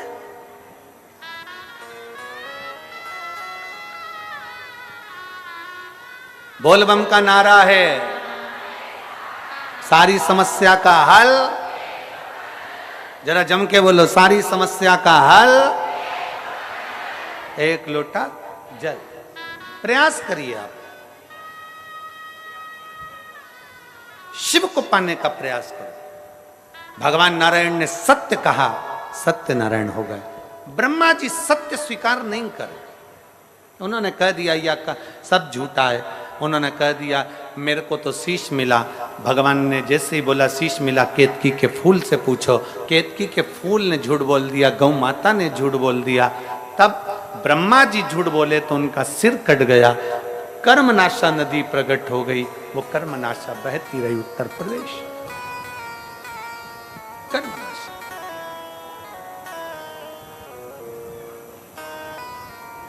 जैसे गंगा मां को अहंकार आ गया था कि मैं पृथ्वी पर आऊंगी और मेरे वेग को कोई नहीं झेल पाएगा। इंद्र को अभिमान आ गया था कि मेरी सत्ता कहीं राजा सगर ना ले ले, इसलिए उनके अश्वमेध यज्ञ के अश्व को चुराकर कपिल मुनि के आश्रम में बांध दिया गया था। और कपिल मुनि नेत्र बंद कर कर बैठे थे। सूचना मिली और सूचना मिली कि पता करो कि अश्वमेध यज्ञ का अश्व कहां पर है। अश्वमेध यज्ञ का अश्व कहां है, पता करा जाए। जब अश्वमेध यज्ञ के अश्व का मालूम करने के लिए राजा सगर ने अपने 60,000 पुत्र को भेज दिया। कपिल मुनि के आश्रम में पहुंच गए। कपिल मुनि नेत्र बंद करके बैठे थे। अश्व इंद्र ने राजा सगर के अश्वमेध यज्ञ का अश्व कपिल मुनि के आश्रम में बांध कर रखा था। जो 60,000 राजा के पुत्रों ने देखा कि कपिल मुनि तुम नेत्र बंद करके बैठे हो, एक तरफ तो तुम ऋषि हो, एक तरफ तो तुम साधु हो, एक तरफ तो तुम तपस्वी हो, दूसरी तरफ तुमने अश्व को चुराया है। उन्होंने अश्व खोला, कपिल मुनि को अपशब्द कहा, कपिल मुनि को अपशब्द कहा, अपनी तीक्ष्ण तीक्ष्ण वाणियां दी। इसीलिए शिव महापुराण की कथा में हमने पहले कहा है, पानी घर में अगर फिल्टर का पीते हो तो वाणी भी फिल्टर कर दो, वाणी भी तो फिल्टर कर दो। जो मन पड़ा हम लोग वो बोल देते हैं। किसी ने कुछ बोला और तुमने अपशब्द कह दिया, किसी ने कुछ बोला तुमने आड़ा टेढ़ा कह दिया। जब पानी फिल्टर का पीते हो तो वाणी भी तो फिल्टर करो। किसको क्या बोलना है, कैसे आदर करना है, कैसे सम्मान करना है, क्या शब्द कहना है, क्या बोलना है, अपनी वाणी की फिल्टरता होना चाहिए। वाणी ऐसी बोलिए, मालूम है तुम लोगों को? बोलो जरा, वाणी ऐसी बोलिए जो मन का आपा खोए। पर आज के जमाने में वाणी ऐसी बोलिए जो तुमसे झगड़ा होए, पर उससे मत बोलिए जो तुमसे तगड़ा होए। जो तुमसे दमदार हो ना उससे आड़ा टेढ़ा मत बोलना, नहीं तो ये कहीं दिया ना दम न हो। एक बार ये जीवान ने दांतों से कह दिया था, मेरे 32 भाई मेरा ध्यान रखा करो, मैं बड़ी छोटी सी कोमल सी जीवान हूं, तुम्हारी बहन हूं, मुझे काट मत देना। 32 दांतों ने कहा, बहन तेरी सौगन, हम तुझे नहीं काटेंगे, पर बहन तेरे से निवेदन है तू अपने 32 भाइयों का ध्यान रखना, किसी को आड़ी टेढ़ी मत बोल देना, नहीं तो एक ही में 32 की 32 निकल जाएगा। 32 की 32। ये जीवान भारी है। सबसे भारी काम करती है जिह्वा, बोलने में बिल्कुल एक्सपर्ट, एकदम तन्नाट। किसी ने बोला और तुमने जवाब दिया। किसी ने बोला, एक पत्र देखो,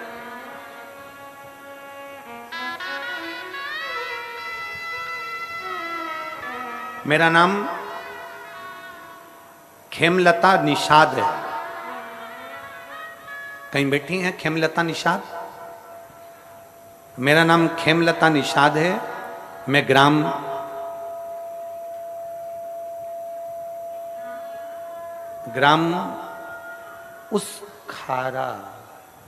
उसखारा है क्या है? उसखारा जिला बालोद है।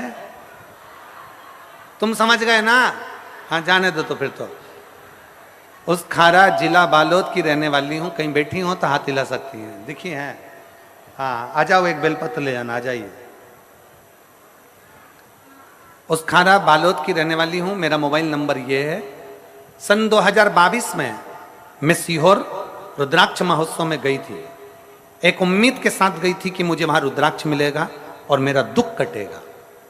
पर बताऊं क्या, वहां तो लोग अंदर नहीं जाने दे रहे थे, सब लोग जा रहे थे वापिस।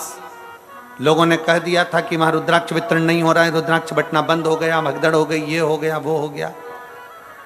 सब लोग जाने लगे, मैं भी चली। गुरुजी, मेरा बेटा मुझसे कहता है तू यहां लेकर आई है, ना तो रुद्राक्ष मिला और ना मंदिर के अंदर जाने दिया, क्या फायदा हुआ?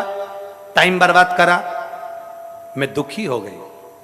मैंने मंदिर के अंदर तक नहीं गई और मंदिर की चौखट पे से ही एक कंकर उठा लाई, और कंकर उठाकर लाई तो पुलिस वाले मना कर रहे थे, चलो जाओ यहां से, चलो जाओ यहां से। तो हम वहां से कंकर उठाकर लेकर आ गए।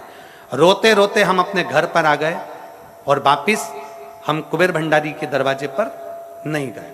हम बाबा का कंकर लेकर आए और बाबा से कहा, बाबा मैं मेरे बेटे को लेकर आई हूं इसलिए कि इसकी सरकारी नौकरी लग जाए। ये अप्लाई कर करके थक गया है, इसकी नौकरी नहीं लगती है। गुरुदेव, मेरा बेटा मुझको ही कह देता था कि भगवान कुछ नहीं करता, पर मैं अपने बेटे से कहती थी, वो सीहोर वाला महाराज कहता है ना कि शंकर सुनता है, सुनेगा जरूर।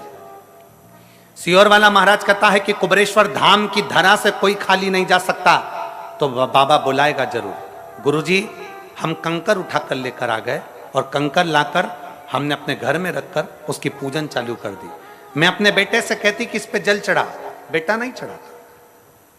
एक बार मेरा बेटा जिद पर अड़ गया कि मां अगर तू कहती है कि सियोर वाला महाराज कहता है कि 3 महीने तक शंकर पर जल चढ़ाया गया, शिव जी सुनते जरूर हैं। तो बेटा कहता है एक बार मैं भी एक कंपटीशन एग्जाम देता हूं और शंकर को जल चढ़ाकर देखता हूं, 3 महीने में सुन लेगा तो मैं जान जाऊंगा कि सियोर वाले महाराज का शंकर बाबा भोलेनाथ सुनता है, नहीं तो मैं समझ जाऊंगा कि यह ढोंग और प्रपंच है। मेरे बेटे ने कंकर पर जल चढ़ाना प्रारंभ करा। 3 महीने तक जल चढ़ाने के लिए वो तैयार हुआ और बाबा की ऐसी कृपा हुई कि 1 महीने के अंदर सरकारी हॉस्पिटल में मेरा बेटे की नौकरी लग गई। मैं बाबा को यहां धन्यवाद देने के लिए आई हूं, मैं शिव को प्रणाम करने के लिए आई हूं। एक लाइन अच्छी लिखी है, मुझे मेरे बाबा ने बहुत कुछ दिया है, तेरा शुक्रिया,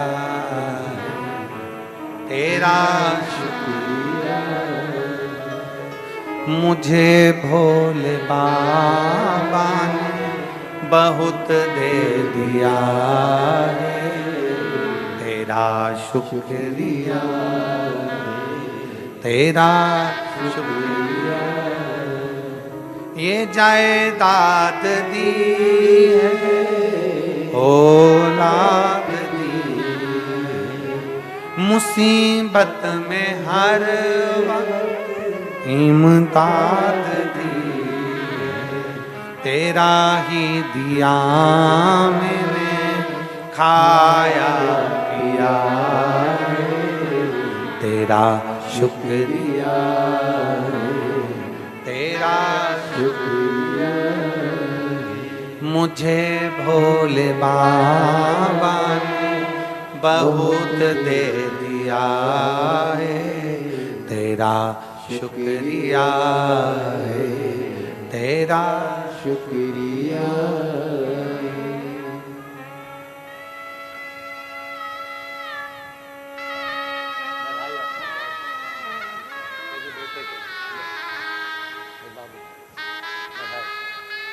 माँ कैसी करेंगे उनको भी दे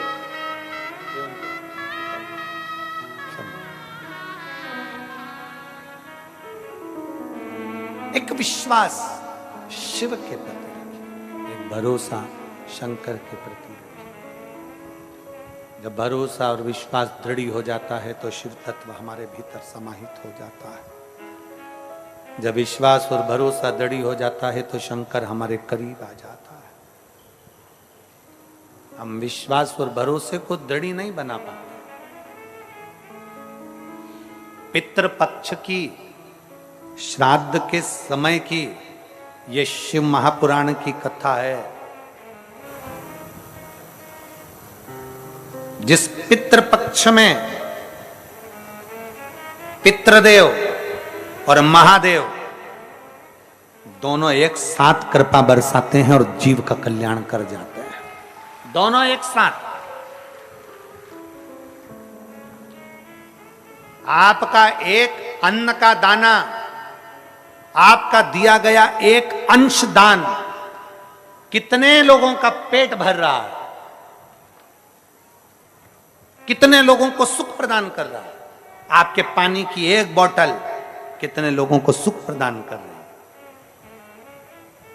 जरूरी नहीं कि बहुत बड़ा भंडारा करोगे तो दानी कहलाओगे। शिव महापुराण की तो कथा कहती है, अगर एक छोटा सा पानी का आचमन भी किसी को करा दोगे तो भी दानी कहलाओगे। किसी भूखे को एक दाना भी खिला दोगे तो भी दानी कहलाओगे। छोटा सा दान, छोटा सा पुण्य, छोटा सा सत्कर्म, बड़ी खुशी है, बड़ा प्रसन्नता है हमको। यहाँ पर इस वनवासी क्षेत्र के अंदर कुबेरेश्वर बाबा का जो भंडारा हम लोग बाबा की कृपा से चल रहा है, समिति अपना चला रही और कुबेर भंडारी अपना चला रहा है, विटले सेवा समिति अपना बड़े भाव से चला रही है। उसको देखकर बड़ी प्रसन्नता होती है। लोग भाव से उस प्रसाद को पा रहे। आपको भी खुशी होना चाहिए, जितने लोग टीवी पर सुन रहे हैं, जितने फेसबुक यूट्यूब पर सुन रहे हैं, जितने यहां सुन रहे हैं, कम से कम देखकर तो प्रसन्नता होगी कि हमारा दान, हमारा सत्कर्म, हमारा 1 रुपया भी अच्छी जगह पर लगा है। ये इसकी प्रसन्नता होना चाहिए।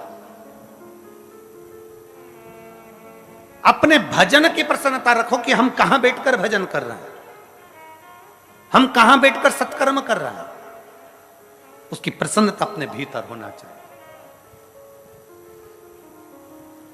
कपिल मुनि का श्राप लग गया, नेत्र खुले कपिल मुनि के और सारे 60,000 सगर के पुत्र जलकर भस्म हो गए, राख के ढेर बन गए। राजा सगर ने अपने पौत्र को भेजा अंशुमान को, पर कोई फल नहीं। तब साधना करी, राजा दिलीप आए, फिर भागीरथ बाबा आए, जिन्होंने गंगा जी की तप साधना करी। गंगा जी की तप साधना करते हैं भागीरथ जी, तो गंगा उछल कर कहती है, किसकी सामर्थ्यता है जो मुझे पृथ्वी पर झेल ले? किसकी सामर्थ्यता, किसकी सामर्थ्यता?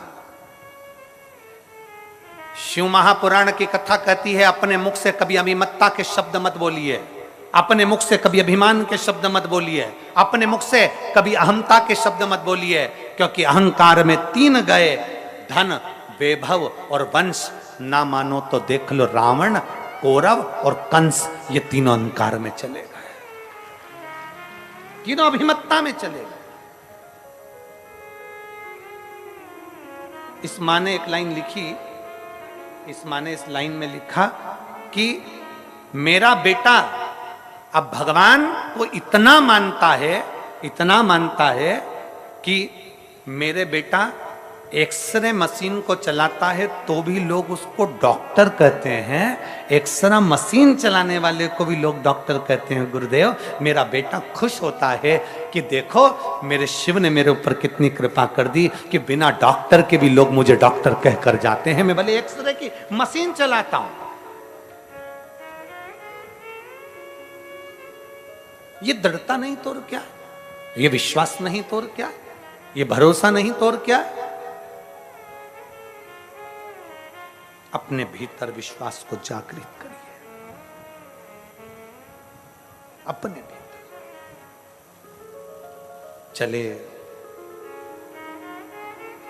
गंगा मैया ने अहंकार का शब्द कह दिया, गंगा मैया ने अभिमत्ता का शब्द कह दिया, मुझे कोई झेल नहीं सकता। भागीरथ बाबा ने हाथ जोड़कर कहा, मां मैं मानता हूं आपको पृथ्वी पर कोई झेल नहीं सकता, मैं मानता हूं आपको पृथ्वी पर कोई झेल नहीं पाएगा, पर मां मेरा विश्वास कहता है पृथ्वी के देव, देव अधिदेव महादेव, मेरा विश्वास कहता है कि पृथ्वी के देव, देव अधिदेव महादेव आपको झेल सकते हैं। मां गंगा, पृथ्वी के देव, देव अधिदेव महादेव आपको झेल सकते हैं। गंगा जी बोली, गंगा जी ने कहा, कौन महादेव, कौन महादेव? जो विष को पिए हैं वो महादेव, जो नंदी की सवारी करते हैं वो महादेव, जो राख लपेट कर रहते हैं वो महादेव। गंगा कहती है मेरी सुंदरता और मेरा तेज महादेव नहीं झेल सकते। इतना शब्द सुनना था, भागीरथ जी की आंख में से जल बह गया। मां मैंने उन्हीं की आराधना कर कर तुमको पाया है। हे मां, मैंने उन्हीं की आराधना कर कर तुमको पाया है। उनकी आराधना के बिना तो आप भी मुझे नहीं मिली थी मां। ये मेरा विश्वास कहता है मां, आपको शिव अपने जटा में, अपने हाथों में जरूर झेल लेंगे, आपको शिव झेलेंगे। गंगा ने फिर अहंकार का शब्द कह दिया, गंगा जी ने फिर अभिमत्ता का शब्द कह दिया। कह दो भोलेनाथ से, गंगा पृथ्वी पर आने को तैयार है।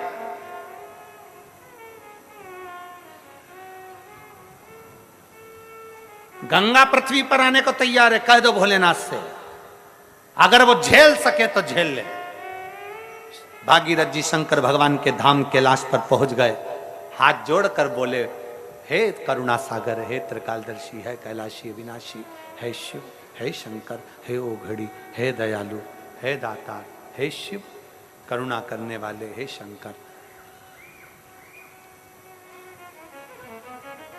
हे मेरे देवादिदेव महादेव, मेरे भोलेनाथ, मेरे त्रिकालदर्शी, मेरे कैलाशी, मेरे अविनाशी, मेरे शिव, मेरा आपसे निवेदन है, बाबा गंगा मैया पृथ्वी पर आने को तैयार है, आप उनको झेल लेंगे? शंकर भगवान भागीरथ जी से बोले, मैं गंगा को नहीं झेलूंगा। बड़प्पन देखिएगा, व्यक्ति कितना भी ऊंचे स्थान पर बैठ जाए, अगर उसके भीतर अहंकार नहीं है तो उसका बड़प्पन देखिएगा। उधर की एलईडियां चालू करिए, लेफ्ट साइड के पंडालों की एलईडियां चालू करिए।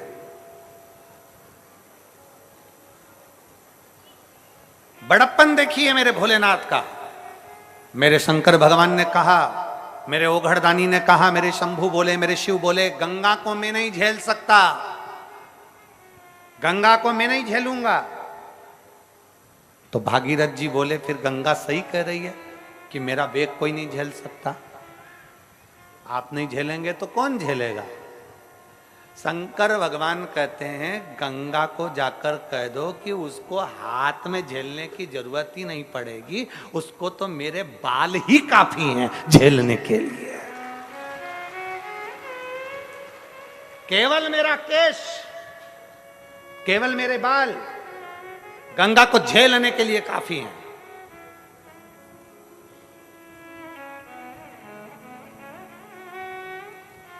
कह दो गंगा जी से जाकर तैयारी करें आने की।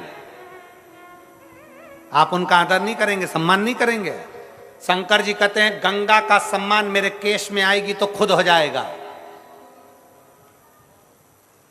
दुनिया के लोग कहते हैं कि शंकर का चढ़ा हुआ जल नहीं पीना चाहिए, उनको कहना चाहिए कि शंकर भगवान के सिर पे गंगा है तो मरते समय गंगा जल भी मत पीना।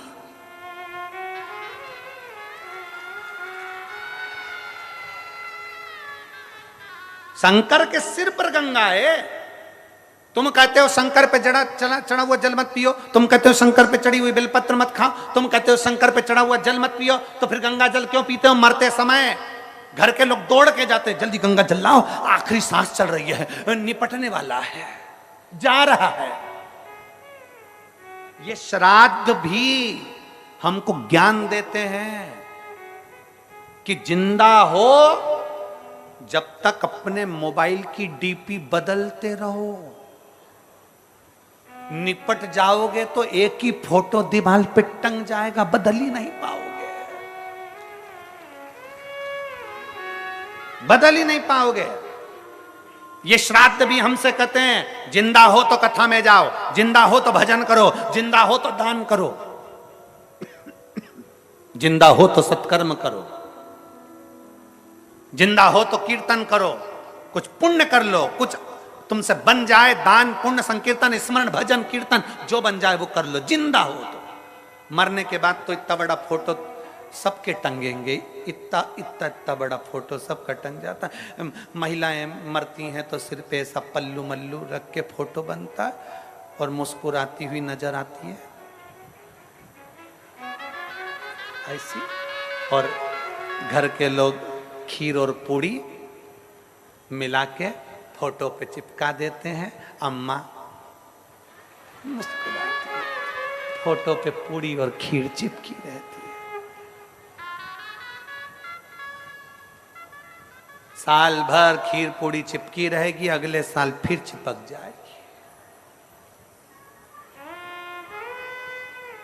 अगले साल। जिंदा हो, खूब अच्छे से बोलो, जिंदा हो, बहुत एंजॉय की जिंदगी जियो। हम तो यहां तक कहते हैं, तुम्हें दान नहीं करना मत करो, किसी को 1 रुपया नहीं देना मत दो, कम से कम जितना कमा रहे हो उसका कम से कम 20% अपने ऊपर तो खर्च करो। बेटा कटे हुए सेव फल का मोबाइल चला रिया, क्या बोलते रहे उसको, एप्पल। बेटा इतना बड़ा मोबाइल चला रिया एमराइट का, ना जाने कौन कौन सी कंपनी का, और घर का पिता दिन भर दुकान दुकान नौकरी नौकरी नौकरी और दुकान नौकरी में लग के इतना बड़ा मोबाइल बस हाथ में। उससे पूछा क्यों? बेटा तो बड़ा मोबाइल रखता, तू नहीं रखता। मेरा इससे काम चल जाता है। क्यों? बेटा तो एक से बढ़कर एक जीन्स लेने बाजार में जाएगा 1500 2000 500 की। क्यों? तुम्हारे कपड़े, मेरे पास तो अलमारी भरी पड़ी हुई है। बेटा एक से बढ़कर एक फैशन करे और बाप कमा कमा कमा कमा कमा कमा मर जाए। माँ बहू तो एक से बढ़कर एक पार्लर में जाती 2000 दे के धागे से ना जाने कई कई करवा कर वो क्या जाती है। बहू तो गई पार्लर में 2000 देकर आ गई और सास 2000 रुपए जोड़ जोड़ जोड़ जोड़ जोड़ जोड़ गद्दे के नीचे भर भर पलंग में छुपा, यहां छुपा और मरी गई। लो क्या मिला? जितना कमाओ किसी को नहीं दे सकते मत दो, किसी को 1 रुपया नहीं दे सकते मत दो। कम से कम अपने ऊपर खर्च करो, अच्छे से खाओ, अच्छे से अपनी जिंदगी जियो फुल एंजॉय के साथ। लोग कहते हैं गुरुजी मेरे को तो दुकान में काम करना रहता है इसलिए कपड़े ऐसे पहन लेता हूं। काय को पहनो? दुकान पर नौकर भी आता है तो चकाचक दिखता है, तो तुम सेठ होकर भिखारी जैसे दिखो, क्या मतलब का?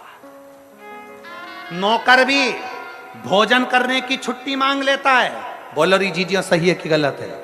नौकर भोजन करने की छुट्टी मारता है, आराम से बैठकर आधा घंटा भोजन करता है प्रेम से, और तुम सेठ होकर भी चलते फिरते टिफिन में से निकाल निकाल के खाते हो, चलते फिरते चलते फिरते चलते फिरते।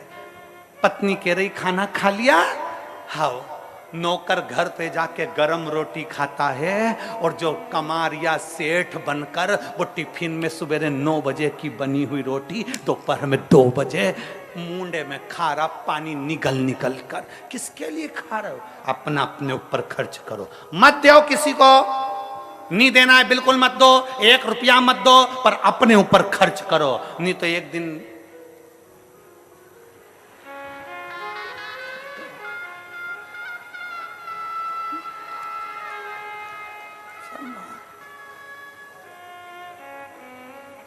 मौका मिला है जिंदगी जीने का। श्राद्ध आते हैं, हमें बताते हैं कि हमें जिंदगी कैसे जीना है।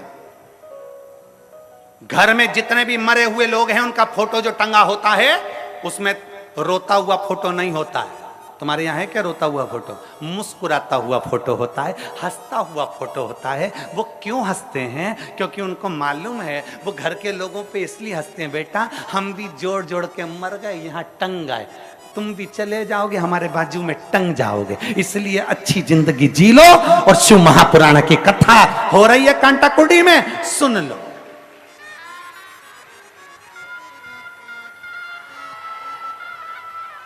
धमतरी से कथा सुनने के लिए अगर कांटाकुंडी आ रहे हो, पड़ोसन से पूछ लो चल रही है क्या?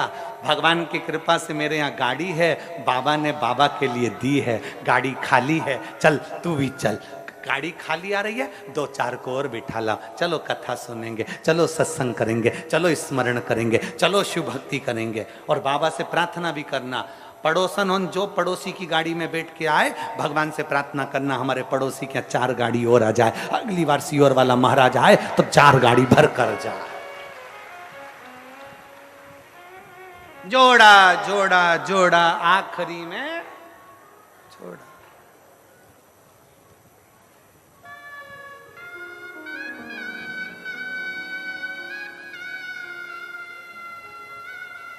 समझाओ घर के। बहू सास से कहे भजन करो, सास बहू से कहे भजन करो। 20 लाख की गाड़ी में घूमने वाले भी 20 रुपए के लोटे के अंदर भरा के गंगा जी पहुंच जाते हैं। 2 करोड़ की गाड़ी में घूमने वाले भी एक दिन 2 रत्ती की राख बन जाते हैं। कितने भी भगवान तुम्हें सुंदर बनाया हो, पर कभी अपनी सुंदरता का गुणगान ना करिए। किसी को धन वैभव मिल गया हो तो उसका गुणगान ना करिए। बाबा को धन्यवाद देते रहो कि तूने मुझ पर बड़ी कृपा करी है, जो ये शरीर, ये वैभव, ये धन, ये सब तूने मुझे प्रदान किया, ये तेरी कृपा से मिला। गंगा जी क्षमा मांगी, भगवान शंकर ने थोड़ा सा खोल दिया। गंगा जी नीचे आई कपिल मुनि के आश्रम में। पूछा गंगा जी ने भागीरथ जी से, मुझे क्यों बुलवाया? मेरे पितरों के मुक्ति के लिए, मेरे पितरों की मोक्ष के लिए। आज भी शिव महापुराण की कथा कहती है, अगर दुनिया के लोग तुमसे कह दे कि पितृ दोष है, तुम्हारी बेटी की शादी नहीं हो रही, तुम्हारे बेटे की शादी नहीं हो रही, तुम्हारे यहां ये तकलीफ आ रही, वंश नहीं बढ़ रहा, बच्चे नहीं हो रहे, घर में तकलीफ हो रही है, कोई कहे पितृदोष पितृदोष पितृदोष, सीधा एक काम करिए, सीधा एक काम, छठ के दिन, अभी शायद